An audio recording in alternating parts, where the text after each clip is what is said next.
आजच्या लेक्चरमध्ये आपण फिजिक्स प्रॉब्लेम बघणार आहे, बरोबर. जे आतापर्यंत आपण कंटेंट शिकत आलेलो आहे. पहिल्या गणितामध्ये जर पाहिलं आपण, a person has a mass 60 kilogram, म्हणजे एक व्यक्ती आहे ज्याचा मास किती किलोग्रॅम आहे, 60. कॅल्क्युलेट इट्स वेट, काय कॅल्क्युलेट करायचं आहे, weight on surface of the earth, म्हणजे अर्थच्या सरफेसवर त्या व्यक्तीचं वेट किती असेल. तुम्हाला माहिती आहे की अर्थच्या सरफेसवर जी ग्रॅव्हिटी आहे त्याची जी व्हॅल्यू आहे ती व्हॅल्यू काय आहे, 9.8 मीटर पर सेकंड स्क्वेअर. आणि या संदर्भात जो फॉर्म्युला आहे तो आपल्याला माहीत आहे, वेट इज इक्वल टू काय आहे, m इंटू जी, म्हणजे मास इंटू ग्रॅव्हिटी. मास किती आहे सांगा, 60 kg, ग्रॅव्हिटी आहे 9.8. आता 8 7 48, ओके, 9 7 54, 54 आणि 4 58, आणि दशांश मुळे एक शून्य काय होतो या ठिकाणी कॅन्सल होतो, आणि जे आन्सर येईल ते किती, 588 न्यूटन. कारण वेट हे कशामध्ये मोजतो आपण, न्यूटनमध्ये.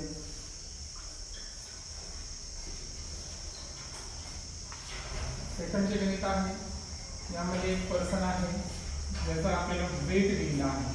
किती दिला आहे weight, 490 Newton.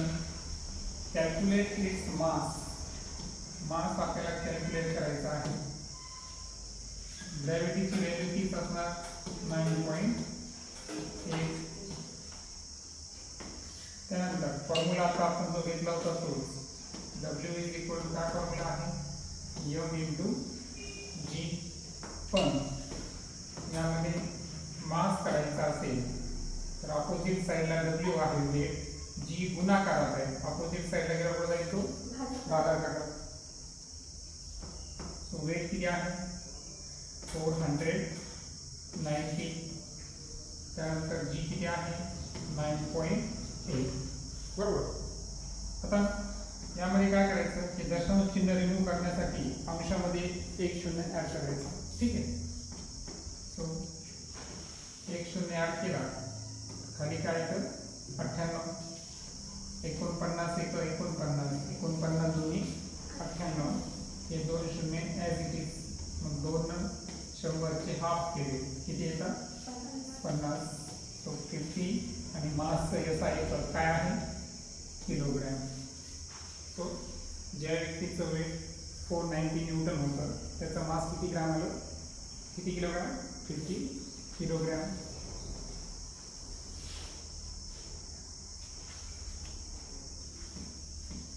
If an object has mass 5 kg moving with speed 10 meter per second, okay, second पाहिजे. एक ऑब्जेक्ट आहे ज्याचा मास आहे 5 kg, किलोग्रॅम. त्यानंतर मुव्हिंग विथ स्पीड, म्हणजे त्याची वेलोसिटी किती आहे, 10 मीटर पर सेकंड. काय फाइंड करायचं आहे, कायनेटिक एनर्जी फाइंड करायची आहे. याबद्दल तुम्हाला शिकवलेला आहे. कायनेटिक एनर्जीचा जो फॉर्म्युला आहे तो आहे हाफ mv स्क्वेअर, बरोबर. हाफला हाफ, मास किती आहे सांगा, 5, आणि व्हीचा स्क्वेअर, व्ही आहे 10, म्हणजे 10चा काय घेणार आपण, स्क्वेअर. सो 1/2 इंटू 5, 10चा स्क्वेअर किती झाला, 100. 2 ना आपण जर 100ला कॅन्सल केलं तर 100चा हाफ किती होतील, 50. आणि so 5 into 50 is equal to किती, 250. आणि जे हे सायकल काय कायनेटिक एनर्जीचं ते काय आहे, जूल. काय आहे, joule.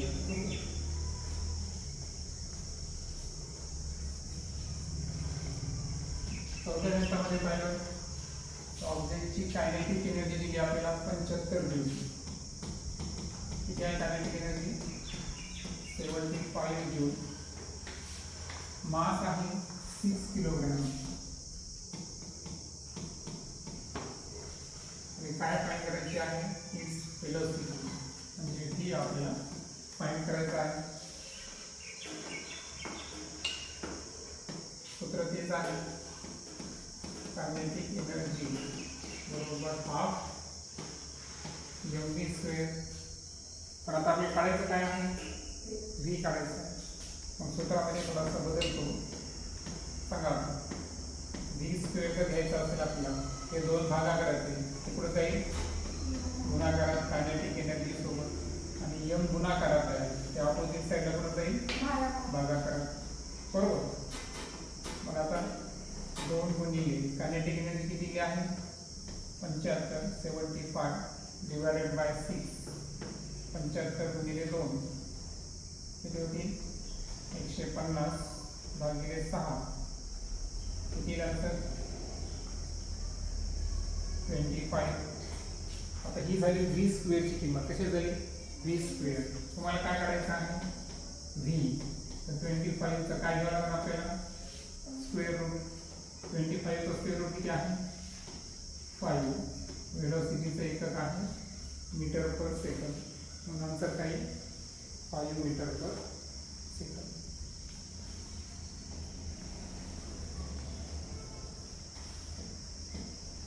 An object is placed at 150 meter height. म्हणजे हाईट दिली आपल्याला 150 meter from ground and mass is 25 kilogram. मास आहे 25 kilogram. Calculate potential energy. Potential energy आपल्याला त्या ऑब्जेक्टची काढायची आहे. मात्र एकदा सांगितलं की जी ची व्हॅल्यू 9.8 न घेता किती घ्यायची आपल्याला? 10 घ्यायची. किती? 10 अप्रॉक्सिमेट व्हॅल्यू. मग आता फॉर्म्युला जर पाहिला आपण, पोटेन्शियल एनर्जीचा फॉर्म्युला आहे mgh. किती टाकून घेऊ आपण? मास किती आहे सांगा? 25. जी किती आहे? 10.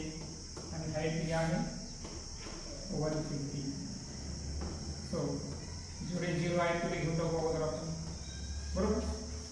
आणि 25 आणि 15 याचा गुणाकार 15 × 75, बरोबर.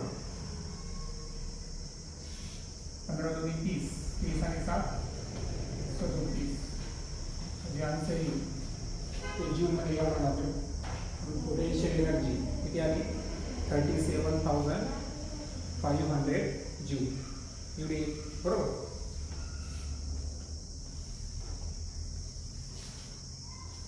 त्यानंतर a car increases its velocity from 10 meter per second to 25 meter per second in 5 seconds. Calculate the acceleration.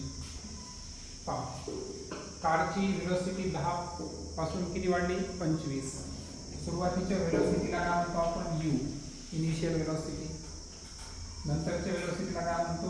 v, final velocity. आणि हा आहे टाइम. सो डाटा काय असेल आपल्याला? u किती आहे? 10 मीटर पर सेकंड. v आहे 25 मीटर पर सेकंड. टाइम किती आहे? 5 सेकंड. आणि काय कॅल्क्युलेट करायचं आहे? ॲक्सिलरेशन, बरोबर. मग आता ॲक्सिलरेशनचा फॉर्म्युला काय आहे? v - u upon t. मग आता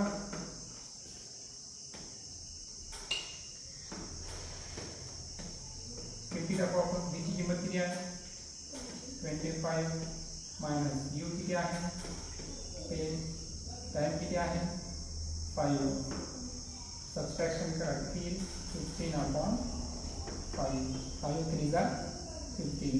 ॲक्सिलरेशनचं युनिट काय आहे? मीटर पर सेकंड स्क्वेअर. सो या केसमध्ये ॲक्सिलरेशन 3 मीटर पर सेकंड स्क्वेअर येईल. आणि सर्वात शेवटी वर्क डनवर आपण कॉलम घेऊ, चालतं. का दिले फोर्स ऑफ 100 न्यूटन फोर्स किती दिला आहे 100 Newton applied on object and it's displacement म्हणजे त्याचं विस्थापन किती झालं 250 मीटर डिस्प्लेसमेंटसाठी आपण यस अक्षर वापरू डिस्प्लेसमेंट आहे 250 meter calculate work done work आपल्याला करायचं आहे तिथे अँगल दिला नाही याचा अर्थ ज्या दिशेला डिस्प्लेसमेंट आहे त्याच दिशेला फोर्स लावला जात आहे फॉर्म्युला जर पाहिला आपण तर W is equal to F into S